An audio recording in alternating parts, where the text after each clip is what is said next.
Yes, hello mga kababayan. Magandang gabi po muli sa inyong lahat. Muli pong nagbabalik ang inyong lingkod.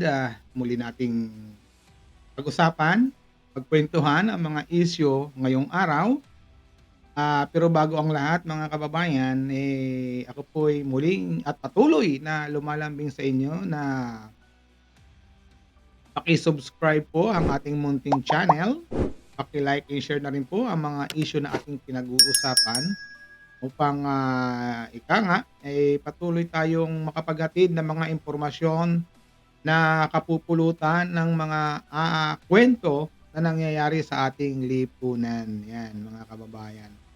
Well, pag-usapan uli natin, actually hindi na yung Quadcom, yung pag-usapan natin. Hanggang ngayon kasi medyo talagang, tuloy-tuloy pa rin ang usapan sa nangyaring, hearing, kahapon. Ah sa pagdalo ng ating, Pangulong, Duterte, medyo ano nga lang, na-set up, ang totoo medyo na-set up ang pangulo. Pero so far, okey naman ang naging resulta, sa ginawang hearing kahapon.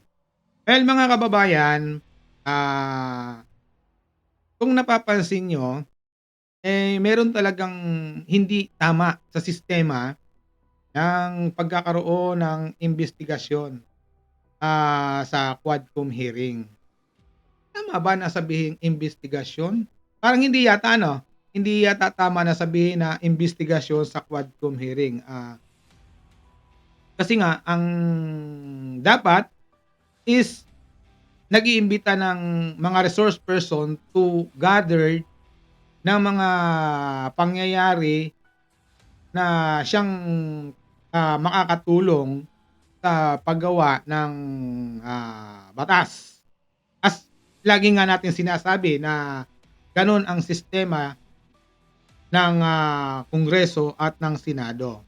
Well, mga kababayan, dahil nga hindi tayo maalam sa larangan ng, mga batas at mga proseso, lalong-lalo na tayo ay nagkakaroon lang ng mga reaction, comment, observations dito nga sa ginagawang mga deliberasyon, pagkakaroon ng mga hearing sa Kongreso at Senado, mas maganda mga kababayan, pakinggan natin, yung,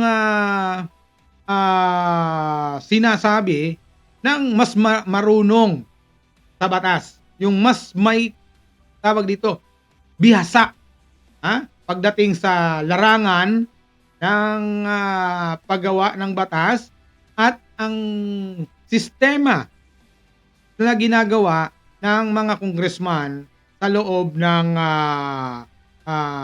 Kongreso. Mga kababayan, panoorin natin, ha?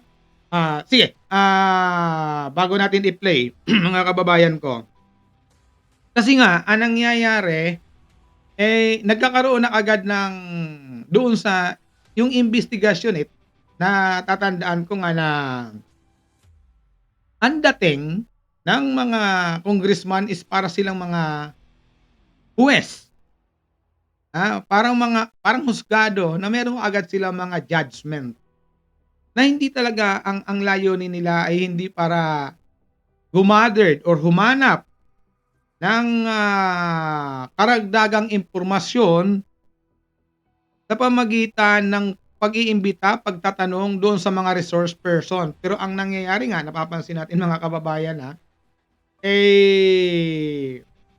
matindi, nagkakaroon ng, hindi magandang, sistema, hindi magandang sitwasyon dahil nga nagkakaroon ng pangbubuli, panghuhusga, gano'n ang nangyayari pero na dapat hindi gano'n ang sistema ng Kongreso, mga kababayan. 'Yan, sige mga kababayan habang ipine-prepare natin, hiramin natin itong ano, video ng isang batikang abogado na maalam talaga sa larangan ng batas, maalam sa sistema ng, ah, patakaran sa Kongreso at sa Senado. Naka-ready na ba? Naka-ready na 'yon. Mga kababayan, panoorin natin. Sa Oo. Quadcom meeting. Maganda Grabe yung na. Quadcom kahapon. Masaya. Oo, Alam mo, masaya. pinaglaruan lang sila ni Pangulong Duterte. Natatawa ako eh. Talagang pinakita nila na sila ay walang alam. Hindi, natatawa ako. Bakit po? nila iniimbestigahan si Pangulong Duterte? Kung may kasalanan siya sa krimen o hindi. Kaya Yun. tinatawanan lang sila eh. Di ba, sinabi na ng hukuman, paulit-ulit na, at hindi yata pumapasok sa kukote nitong mga, nasa Quadcom, kasi mahihina ang kukote. Mahihina ang kukote, o talagang, hindi lang nila, clueless lang sila.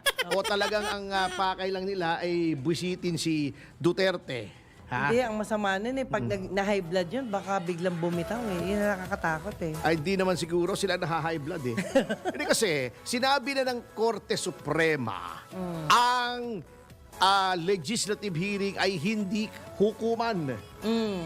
Hindi ito NBI na iniimbestigahan ng krimen, hindi ito pulis, hindi ito piskalya. Kukuha ka lang ng impormasyon para ikaw ay makagawa ng batas. Yun. Yung EJK, ano pa bang kinukuha nilang batas? Di ba gumawa na sila? Opo. Di ba? Yung kabobohang EJK, Dan Fernandez, ni Akop, di ba? Ni, sino pa ba? Ni Barbers. Sir, Nitong si... huwag kang magbanggit ng pangalan. Alin? Kanila naman talaga yung batas Ba't, di ba kiniklaim nila? Ba't ko Ayan. babanggitin? Di ba nakakiti pa sila, dala-dala nila yung batas? Ayan. Bakit hindi ko babanggitin yung pangalan nila? Proud sila no sa batas nila Hindi nila alam nakakatawa yung batas. Di ba? Tagilid nga po Hindi, di ba diniscuss na natin? Opo. Ang pinagbabawal nila ay EJK. Bawal na naman talaga ang EJK Extrajudicial killing, lahat po ng pagpatay na hindi pinag-uutos ng hukuman, extrajudicial killing. Ayun. But wala bang batas na nagbabawal sa pagpatay? Meron! Revised Penal Code. Wala bang batas na nagsasabi na kapag public official ay ang gumawa ay maximum penalty, aggravation yan pag public official. Pag wala bang batas na nagsasabing pag may reward system ay yan ay murder. Meron na, revised penal code. Aggravated ang homicide to murder kung by in consideration of a price, reward, or promise, reward system. So, inutil po. After 11th na yata yung kahapon, Opo. Pang-11. After so many hearings, yun lang ang nagawa nyo? Yung EJK bill na kabobohan? Ay, sayang ang pera namin sa inyo. Sayang ang perang ginastos nyo, panay Jollibee. Yung nakakain nyo sa amin, sayang yung Jollibee nyo. Kasi wala po kayo nagagawang batas. Kahapon, kala nyo, ginigrill nyo si Pangulong Duterte. Yun bang mga kinukuha nyong impormasyon kay Pangulong Duterte kailangan para gawawa kayo ng batas? Hindi na. Bakit? Nasagot na yun, nakuha nyo na kay Garma, yung sinasabi niyang reward system. Nakuha nyo na yung kinukuha nyo kay Grijaldo, na ayaw naman bigay ni Grijaldo. Tingin ko, madedemanda kayo dyan. Parang tingin ko lang sa aking bolang kristal. Alam nyo, ang aking bolang kristal ay 2. Naku po. Bolang kristal. Pagka gusto kong malaman kung ano mangyayari sa yung hinaharap, May sagot tumutungo na. ako. Natanong ko tinitignan ko yung aking bolang kristal na 2. Kinakalog Ayan mga kababayan, Diyan pa na. nakakatuwa. Tapos, Stop muna natin. Kami sa inyo kasi mas nauunawaan namin. Stop muna natin. Nakakatuwa, 'di ba, mga kababayan? Well, napakalinaw napakaliinaw ng sinasabi ni Attorney Topacio. Totoong-totoo.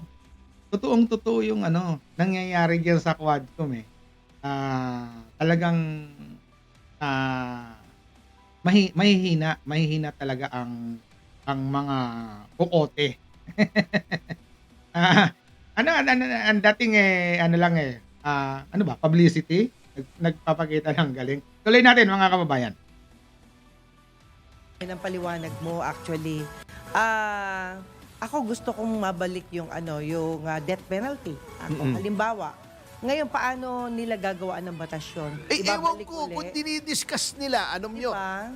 kahapon nga natatawa ko. Mm. Tinatanong niya, answer daw, yes or no. Hindi mo pwedeng gawin yon. Legislative investigation. Ibig sabihin, aware si Duterte ng gano'n. Eh, syempre, piskal yun eh. Galing. Abogado yun eh.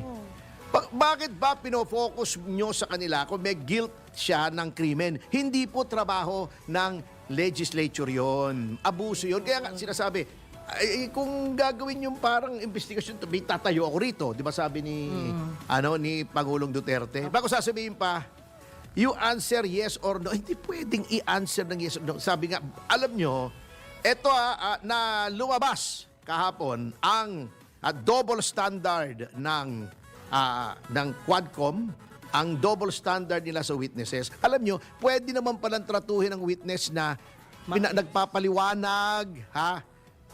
Pag nangangatuwiran, hindi kinokontempt, ha? O, pwede naman. Bakit kay Pangulong Duterte ayos naman ang trato nyo? Ba't sa iba? Dahil kaya nyo. Ayan, Dahil hindi ayan mga kababayan, ha? Pangulo. Ha?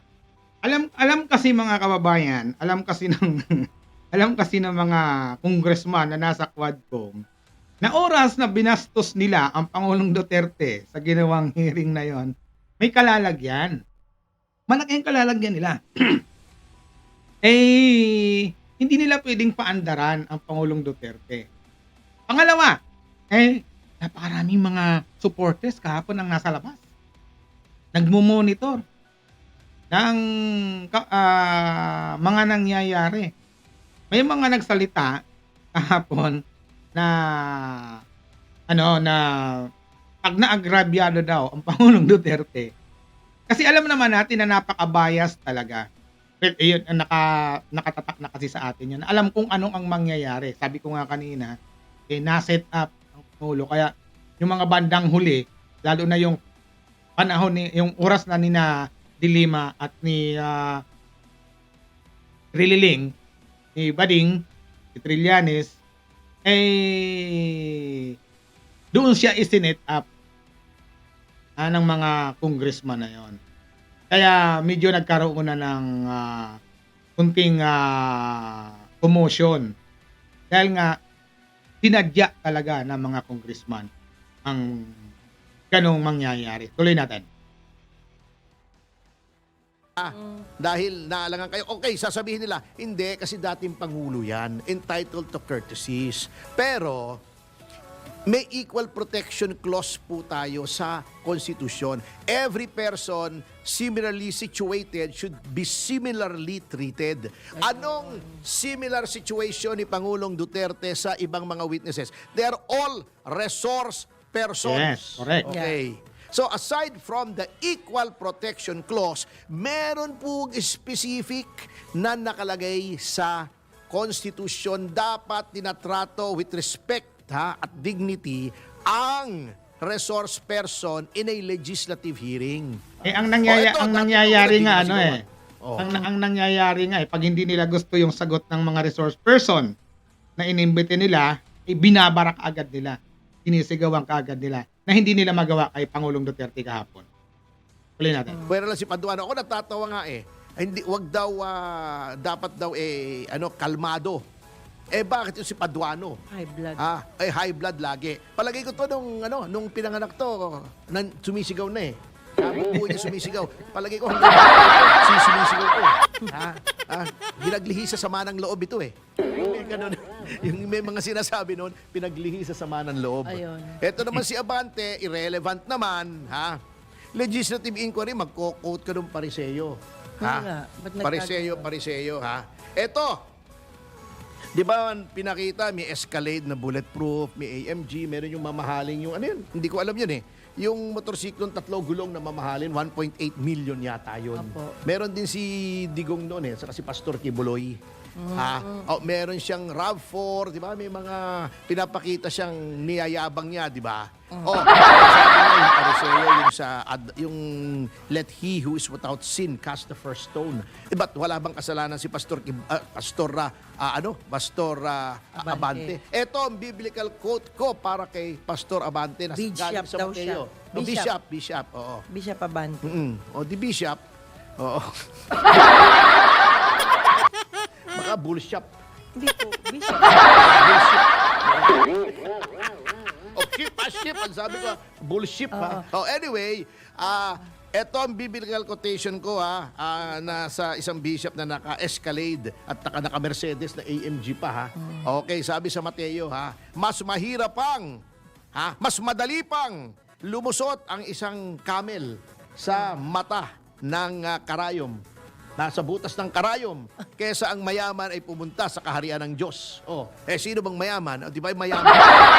Pastor Abante. Bishop pala, bishop. Bishop Abante. Sige, bishop na nga. Ayan, mga kababayan. Baka kaibigan si Stephen Bishop. Patuloy na natin dyan. Ayan. Hindi, pinagita lang natin mga kababayan kung ano yung sinasabi ng batas ayon niya doon kay Atty. Topacio. Yan mga kababayan. Pero bagong lahat mga kababayan, dako tayo sa sa panibagong isang pag-uusapan natin. Nakakatuwa sila. Nakaupo. Atawa kasi. Ayan, mga kababayan, kahapon, napansin natin matagal na kasing walang congressman or congresswoman na nagtatanggol kay Pangulong Duterte. Kahapon, mayroong isang congresswoman. Well, ito'y youth ng Duterte Youth Party List. Pakinggan natin ang kanyang sinabi. Ang kanyang tawag dito, pahayag, ang interpolation. Drixie Cardema, you are recognized. Thank you, Mr. Chair. Good evening po. Just a manifestation. Manifestation This palang is a tawag doon. manifestation. Yes, Okay. Chair. Please proceed.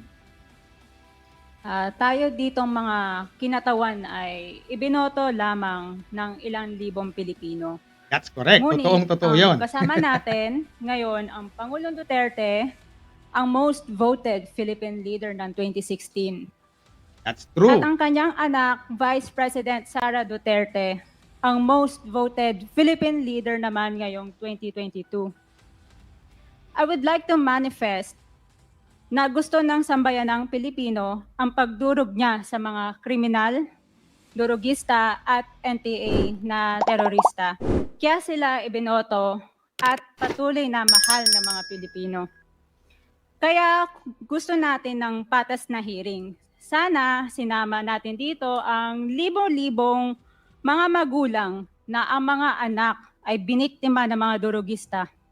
Ang mga ordinaryong Pilipino na naglalakad galing trabaho, tapos sinaksak o pinatay ng adik, lahat ng mga kababaihan, na kahit pati infant na babae ay ginahasa na ng adik. Libo-libo rin ang kanilang mga magulang at mahal sa buhay na wala dito ngayon. Awang-awa ang mga Pilipino sa mga inuseteng pamilyang na ito, kaya niluklok ng bansa ang Pangulong Duterte. Ang drug war ng Pangulo ay policy lamang. Hindi ito natupad kung hindi ito pinondohan ng Kongreso ng 6 na taon. Majority pa nga dito sa mga kinatawan ay naka-Duterte fist pa nung buong 6 na taon . Ang Duterte Youth Party List po ay patuloy na naninindigan sa Pangulong Rodrigo Duterte at pangalawang Pangulo, Sara Duterte, na naglingkod ng maayos, dumurog sa mga durugista, kriminal at NPA na terorista para proteksyonan ang milyon-milyong Pilipino. Bakit wala nag-iimbestiga dito o nag-iimbita sa atin sa sobrang raming Pilipino na biniktima ng mga durugista? And lastly, sa mga kongresista na kaalyado ng mga NPA, mahaya naman tayo, no? Sa pagpapatay, dahil kayo mismo, hindi kayo nagsasalita sa pagpatay ng NPA sa mga pulis. Ayan mga kababayan, medyo naputol tayo. Nawala tayo. Sige, putulin na natin dyan mga kababayan. Nawala yung signal natin. Sa kabila. Ayan mga kababayan. Well, itong pahayag ni Congresswoman Cardema ng, Duterte Youth Party List, medyo tagos ito sa puso, eh. Kasi nga sa totoo lang at totoong-totoo at napakatotoo na sa haba-haba ng mga investigasyon tungkol sa AJK na 'yan, yung mga patayan sa, illegal drugs, bakit hindi nga naman talaga naimbita ang mga biktima ng mga drug addict, ng mga NPA, ng mga terorista, ha? Ang naiimbita at ang tinutuligsa yung mga nagpapatupad ng batas, mga kababayan. So, pakinggan natin, mga kababayan, ha. Ito kasi ano, kinontra ito ni ano, ni Akop, ha, ni Congressman Akop at, parang sabi niya hindi siya sang-ayon doon sa sinabi ni Congresswoman Cardema. Well, si Congressman Cardema is batang-bata pa ito, eh. Makikita mo kung paano siya mag-deliver ng, kanyang, sinasabi. Well, pero ang kanyang, sinasabi, mga kababayan, ay totoo na nangyayari na wala talagang ginawa ang Kongreso na mag-imbestiga sa, mga biktima ng mga terorista, biktima ng mga drug addict, ha? Napakarami. Sa tingin ko mas marami pa yung namatay o pinatay ng mga drug addict kaysa sinasabi nilang namatay doon sa Dragon War ni Pangulong Duterte. Kasi bata pa siya. Ayan, pakinggan natin si I've Akop. given up my life for this country. The former president is only 2 years older than I am. That I have been fighting for this country. I was a member of the Philippine Constabulary and became a policeman after Republic Act 6975 was enacted. This statement of my colleague betrays her ignorance. Kung gusto po niya na magpa-imbestiga, mag-file siya ng resolution and maybe refer to the appropriate committee to be fair with her. She's a congressman. She knows the rules. However, your statement or your statements betray your ignorance of our rules here in this House of Congress. So I beg to disagree, Mr. Chair. Sinasabi ni Akop na ignorance. Hindi. Hindi ignorance yun. Kasi observation niya bilang isang kongresista din. Bakit nga ba hindi nag-iimbestiga? Unang-una kasi ganito yan, pag ito si Cardema nag-file ng resolusyon na magpaimbestiga doon sa mga or makakuha ng mga hinaing or saloobin ng biktima ng mga drug addict, hindi naman sasang-ayunan, Hindi talaga papasa. Hindi sila makikiisa sa gagawing pag-iimbestiga or pagpapaimbestiga ni Congresswoman Cardema doon sa mga pamilya ng biktima ng mga drug addict. Pakinggan din natin si hindi. Pakinggan din natin si Abante. Meron din siya sinabi. Na merong 5 million na mass support ang NPA. That was 1986. Ito kasi nungalingan to sinasabi ni ni Abante. Kinausap ko Pagbibida, ang pero hindi dating totoo 'tong sinasabi niya. showbiz staff, si FBR, upang ang aming grupo ay makipag-ugnay sa CRS upang labanan namin ang MPA saan man sila naroon. Bilang isang religious leader, wala po kaming dalang armas. In fact, kami po ay nag-create ng grupo na ang tawag confrontational evangelism. Ang ibig sabihin, habang NPA ay nag-aasik ng lagim sa mga bayan, Kami naman ay nagtuturo ng Biblia at ng tunay na kalayaan. Yan mga kababayan, hindi yung sinasabi ni Abante, pabida na lang yun, hindi naman totoo yun eh. Hindi totoo na siya ay nagkaroon din ng advocacy at nagipag-usap siya kay Fidel Ramos at Chief of Staff regarding sa paglaban o pagkontra doon sa mga teroristang mga NPA. Yun mga kababayan, doon lang natin tatapusin ang ating kunting puntahan o kwentuhan ngayon sa gabing ito. Kumbaga, yun nga, una yung kay Topacio na napakaganda at ito yung ang isa ay ang saloobin niya ng Duterte Youth Party List na kung saan napakaraming mga Pilipino din ang sinasang-ayunan at pinaniniwalaan. Medyo nabastos nga siya doon dahil nga nagpalakpakan yung nandoon sa Kongreso eh. Nagalit si Barbers. Bakit daw nagpambabastos daw yon? Hindi. Kumbaga, nagpakita lang ang taong bayan, yung mga nandoon, nanonood, na sinasang-ayon sila sa sinasabi at naniniwala sila sa sinasabi ni Congresswoman Cardema. So, yan lang mga kababayan. Maraming salamat. Bago po ako magtapos, muli po akong lumalambing sa inyo na paki-subscribe po ang ating munting channel. Paki-like and share na rin po para sa ating mga kababayan na hindi pa nakakapanood ng ating munting channel. Maraming salamat po. Ito po yung lingkod, si Mang Red. Magandang gabi.